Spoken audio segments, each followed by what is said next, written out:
అన్నయ్య అది డబ్బులు అడిగింది కదా, ఇస్తావా? సరే, ఒక్క నిమిషం ఇస్తా. అరే మీరు కూర్చోండి, నేను ఇస్తాను. రా కళ్యాణ్, ఇస్తాను. ఇది మొత్తం మా ఆయన సంపాదించిన డబ్బు. ఇంటి ఖర్చులో కానీ దాపెట్టుకున్నాను.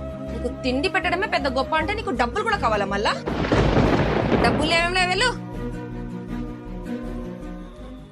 నువ్వు వాడికి ఏమైనా అన్నావా? అన్నాను. వాడికి తిండి పెట్టడం ఎక్కువైతే మళ్ళీ డబ్బులు కూడా ఇవ్వాలా? ఎంతైనా వాడు నా తమ్ముడు.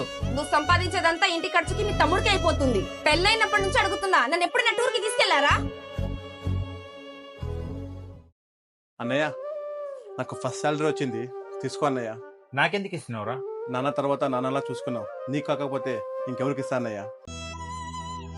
వదినా, మీరు పెళ్ళి అయినప్పటి నుంచి ట్రిప్కి వెళ్ళలేదు కదా, ఈ టికెట్ తీసుకోండి వదినా, మనాలే ట్రిప్కి వెళ్ళిరండి. తమ్ముడు, నీకు ఇంత మంచి జాబ్ ఎక్కడి నుంచి వచ్చింది? నా ఫ్రెండ్ ఒక గురూజీ గురించి చెప్పాడన్నా, తనకు కాల్ చేసినప్పటి నుంచి నాకు అంతా మంచి జరుగుతుంది. ఎవర్రా గురూజీ? గురూజీ శివరామరాజు. ప్రేమ, పెళ్లి, ఉద్యోగం, రాజకీయం, భార్య భర్తల మధ్య గొడవలు, మీకు ఎటువంటి సమస్యలున్నా నమ్మకంతో గురూజీకి కాల్ చేయండి. గురువు గారు ఫోన్ ద్వారానే మీ సమస్యలకు పరిష్కారం ఇస్తారు. నమ్మకంతో గురువు గారికి కాల్ చేయండి, మీ ప్రాబ్లమ్స్ ని సాల్వ్ చేసుకోండి.